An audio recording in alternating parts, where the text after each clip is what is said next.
We have some big news in the weather world. La Nina is officially dead as of a couple of days ago. What's up, guys? I'm Jonathan, your certified meteorologist, and we are talking about the end of the triple dip La Nina. We've had La Nina in play for the last 3 years. Now, going forward, the official forecast from NOAA and the Climate Prediction Center is for an El Nino to develop by the peak of hurricane season. We're going to talk about what that means and how likely that is to happen.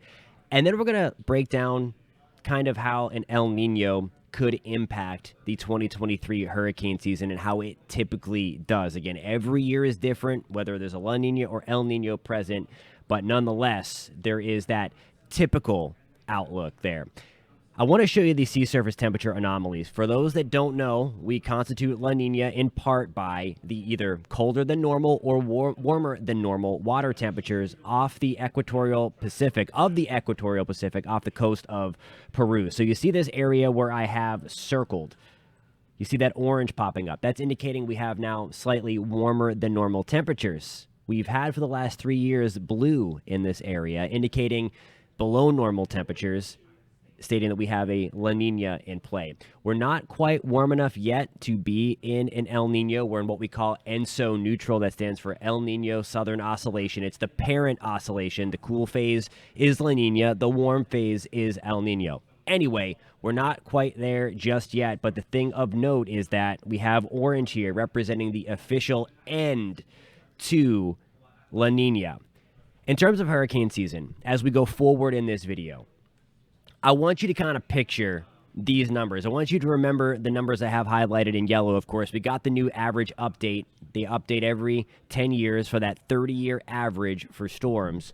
So just a few years ago, we got the new one. So a typical hurricane season in the Atlantic Basin is 14 named storms.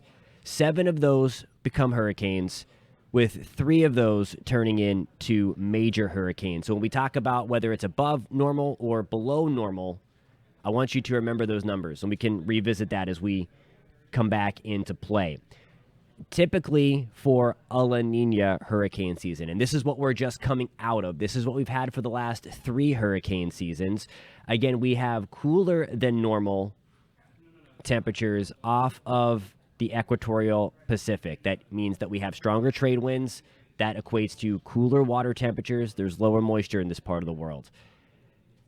It has long-standing, wide-ranging impacts when there's a La Nina or El Nino in play across the world. So that's why we care in the United States, in the Caribbean, in Mexico, in South America for the difference in temperature here, the temperature anomalies off the coast of Peru. When you're in a La Nina year, typically there is less wind shear in the tropical Atlantic. Hurricanes do not like wind shear. As violent as they are, they like the atmosphere around them to be nice and quiet so that the thunderstorms can develop and flourish and intensify and so they can do their thing.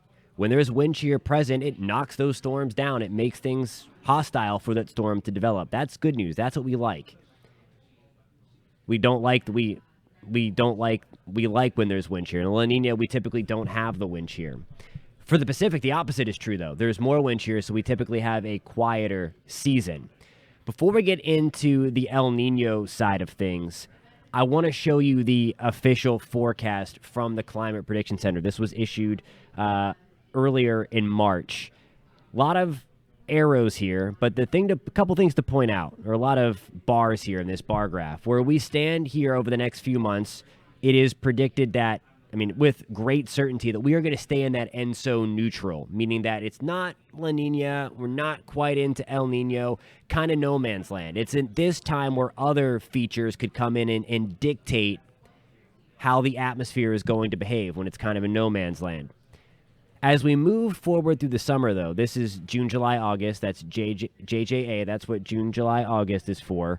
And again, this is characterized in ENSO as a 3-month average there, 3-month running temperature. So that's why you're seeing 3 months grouped together. So we're going to venture out into the peak of hurricane season, August, September, October. And you see this red bar here. That indicates El Nino.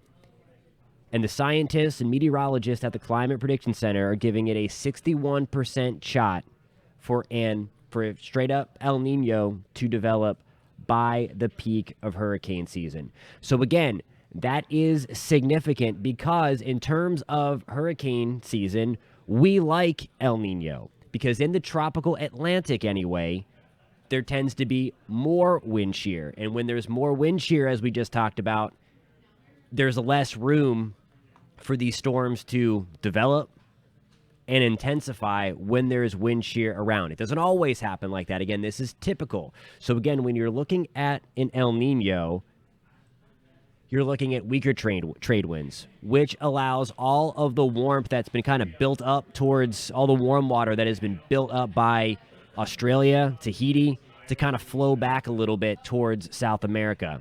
Again, it's hard to believe when you're looking at it from the grand scheme of things, but that matters for weather in the Atlantic, in the Caribbean, in the United States. There's higher moisture content in that area as well. And again, water temperatures are above normal. Now, for hurricane season in the Pacific, there's less wind shear. We typically have a more active season from Mexico and in through the central Pacific. Again, for the Atlantic side, though, we're talking there's typically more wind shear around, which more often than not anyway leads to less hurricane activity. I say more often than not because the last time we were in an El Nino year was 2019. Okay, remember what happened in 2019? It was a very, very nasty year. We had names like Dorian just absolutely decimate parts of the Bahamas, specifically Grand Bahama Island, Abacos Island. We also had Category 5 Hurricane Lorenzo, so we produced 2 Cat 5s that season. We did have an above-average year, even with El Nino present. Now, going back a little bit further, 1 year further, there was an El Nino present back in 2018. That was just a slightly above-average season, but that also produced Category 5 Hurricane Michael.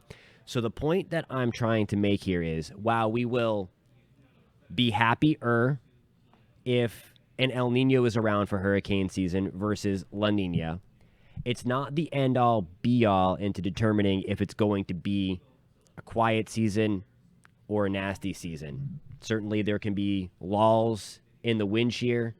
It could find something where there's limited shear, and then it can take advantage of very, very warm water temperatures, which, if you looked at the anomalies in the Atlantic and the Gulf of Mexico right now, they are through the roof. We have 80-degree water temperature already in March in parts of the Gulf of Mexico, which is insane, by the way. But the point I'm trying to make is, even if we had one storm and that storm hit land, it becomes a bad season for the people that it impacts. So I always say it, we always preach it here, it only takes one. And no matter what the official forecast is, what the outlook is, when that is released from the National Hurricane Center and NOAA, a little bit later on, it comes out in late May, just before hurricane season officially starts on June 1st.